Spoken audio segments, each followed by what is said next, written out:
tie. And he did. I mean, a green tie. And he did. Instead of his red tie. I did, yes. Thank you for doing that. You're very welcome. Lakers snapping their 4-game losing streak with a 107-96 win over the Suns last night, Hannah.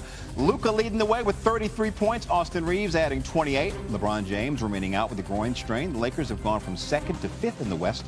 Next up, the Spurs tonight. And our Dave McMenamin joining us now. Dave, what are the Lakers saying about gaining their momentum back ahead of tonight's game? Jay, it was an impressive performance against the Suns on Sunday. Despite the Suns' struggles, the Lakers came out and clamped them down defensively. The Suns are the number 10 team in terms of offense in the league, and the Lakers held them to under 100 points and just 22% shooting in the first quarter. 3 for 14 combined between Kevin Durant and Bradley Beal and Devin Booker.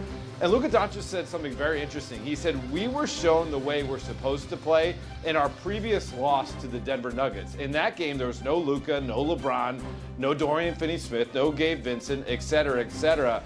And those guys watched the game and saw the effort that guys like Austin Reeves and Christian Coloco and Jared Vanderbilt and Dalton Connect, Jordan Goodwin, right on down the line, played with. And it was a reminder that, well, we're going through this stretch, and the Lakers are in the middle of 6 games in 8 days right now.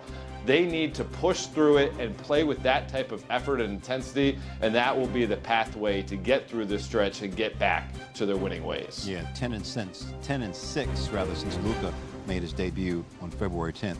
I know you don't have a monitor, but I'm digging our outfits. I got the blue jacket, green tie. You have the green jacket and the blue tie. We look good, David McMenamin. Thank you, bro. I'm sure we do, Jay. Thank you. Dave Stylish, McMenamin?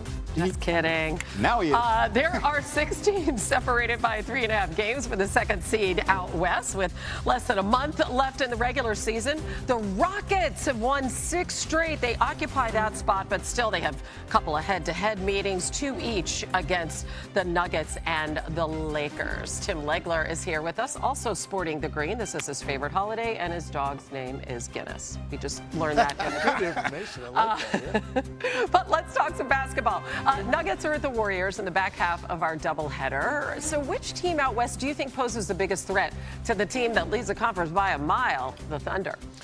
This is tough, Hannah, because the big question all along has been which team is most likely to be the last team standing against Oklahoma City. And I think it's a hard question to answer, but if you look at Golden State right now and what they've done here over the last 3 weeks, they are making a very strong case that it might be them. As long as you can avoid that OKC bracket, maybe it is the Warriors that's the last team standing against them. Look, their numbers pointed out. You see what they have done since they acquired Jimmy Butler. Their defensive rating 2nd in the league, 4th offensively.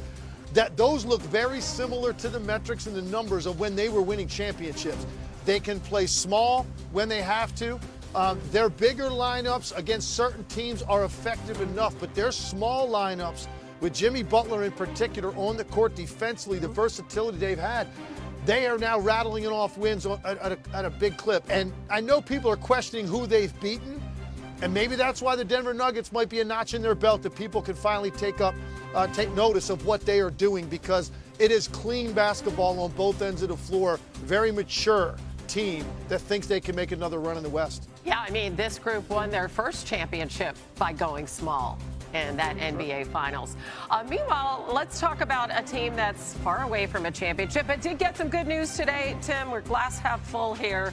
They're trying to hang on to that last play-in spot. Anthony Davis sent to the Texas Legends of the G League to participate in some 5-on-5 scrimmages. He is rehabbing an adductor strain.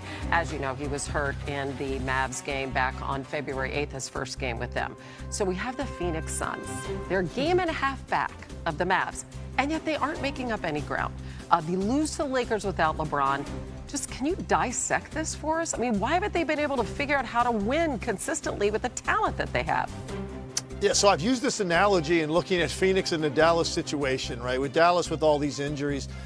Imagine you're on a sidewalk and you're looking ahead at somebody you're trying to catch up to, and that person is actually walking backwards and you still can't catch them. That's exactly what it looks like for Phoenix. I mean, they're right there.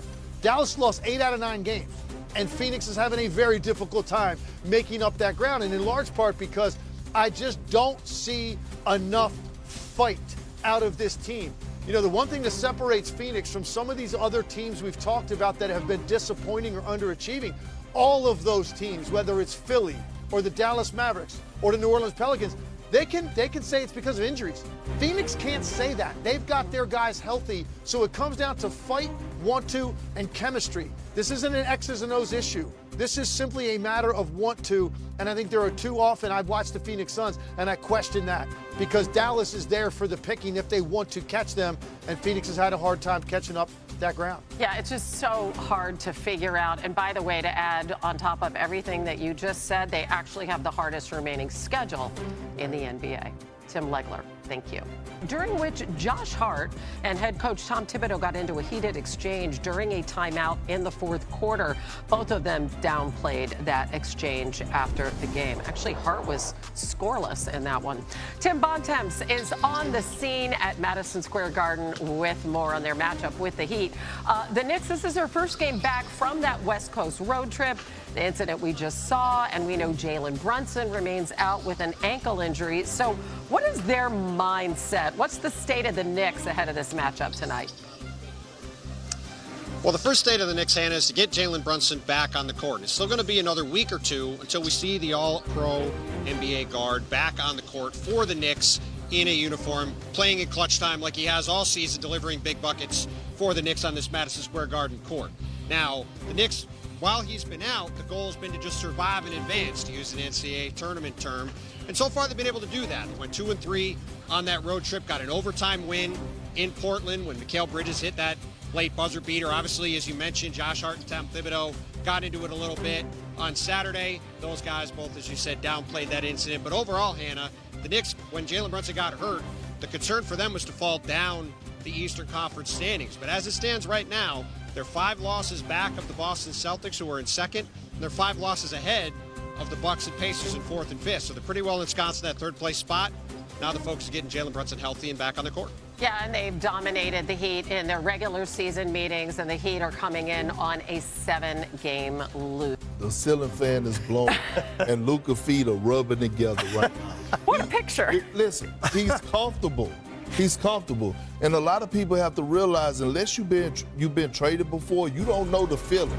And now we're starting to see him embrace being a Los Angeles Lakers. He's finally getting his legs up under him. You see he's finally moving and getting back to the Luka that we know, rebounding at a high level, dropping dimes at a high level. Hell, he's been averaging 30+ over his last few games. And so this is the Luka that everyone has grown to love, and now he got his swag back. You see him, he's interacting with the fans, and now it's looking dark for the rest of the league. Well, first I want to say the image of him rubbing his That feet was together. visceral. Well, I'm just going to say this, and you will agree with me on this. There's nothing uglier on earth than NBA players' feet. Oh my Okay, there's a God. reason